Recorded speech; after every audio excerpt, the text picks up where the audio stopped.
আপনাদের সামনে তুলে ধরছি আরও একটি নতুন প্রসঙ্গ, ভূপালপুর রাজবাড়ি। এই ভিডিওটি দেখার আগে বেল আইকন ধরে সাবস্ক্রাইব করুন, যাতে করে আমাদের পরবর্তী ভিডিওগুলি আপনাদের দেখতে সহজ হয়।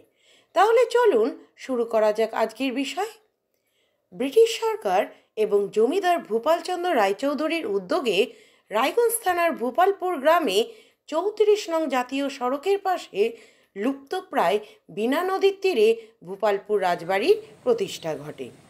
ব্রিটিশ সরকার জমিদার ভূপালচন্দ্র রায়চৌধুরীকে অর্থের বিনিময়ে রাজ উপাধি প্রদান করতে চেয়েছিল, কিন্তু এই মহান প্রজাবৎসল বিদ্যোৎসাহী ধার্মিক জমিদার ওই প্রস্তাবে রাজি হননি। এলাকার মানুষজন তাকে রাজা বলে চিনত এবং জানত, তাই এই বিরাট বাড়িটি লোকসমাজে রাজবাড়ি বলে সমধিক পরিচিত।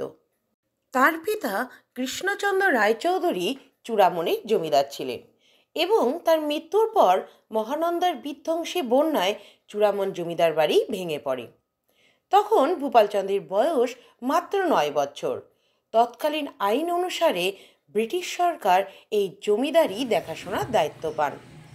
ব্রিটিশ সরকার সম্ভবত 1312 বঙ্গাব্দে ভূপালচন্দ্রের মায়ের দুর্গাময়ী রায়চৌধুরীর পছন্দ করা জায়গায় ভূপালপুর রাজবাড়ির একতলা নির্মাণ করে দেন।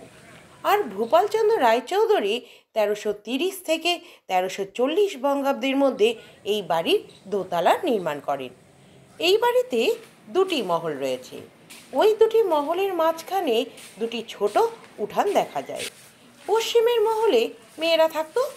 এই বিরাট বাড়িটিতে বহু বড় বড় ঘর এবং সুদীর্ঘ প্রশস্ত বারান্দা রয়েছে। বারান্দায় অনেক নকশা করা খিলান দেখা যায়। খিলানগুলি বারান্দার সৌন্দর্য বিস্তার করে। ঘরের দেয়ালও বেশ চওড়া। লোহার বিম, স্লেট পাথর, চুন, সুরকি দিয়ে ছাদ তৈরি করা হয়। বাড়ির ওই ঘরে পর্যাপ্ত আলো বাতাস চলাচলের জন্য ব্রহ্মদেশ থেকে আনিত সেগুন কাঠের বড় বড় জানলা দরজাও গড়ে তোলা হয়। হাতি প্রবেশের জন্য মহলের মূল প্রবেশদ্বার বেশ উঁচু করে গড়া হয়।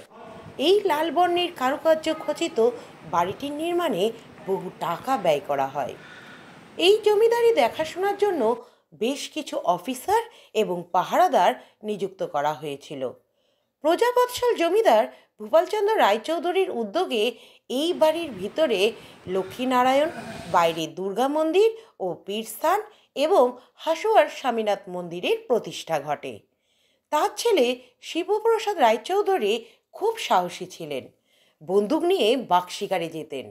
জমিদারি চলে গেলেও এই বাড়ির ঐতিহ্য আজও অক্ষুণ্ণ আছে। বাড়ির সামনে জমিদারি আমলের জলের ফোয়ারা রয়েছে এবং ওই ফোয়ারার বৃহৎ চৌবাচ্চার জলে বাড়ির প্রতিচ্ছবি সুন্দরভাবে ফুটে ওঠে। তার ঐতিহ্য এবং সবুজ মনোরম পরিবেশের টানে সেখানে বহু মানুষের আগমন ঘটে। এই ভিডিওটি দেখার জন্য আপনাদের সকলকে ধন্যবাদ জানাই।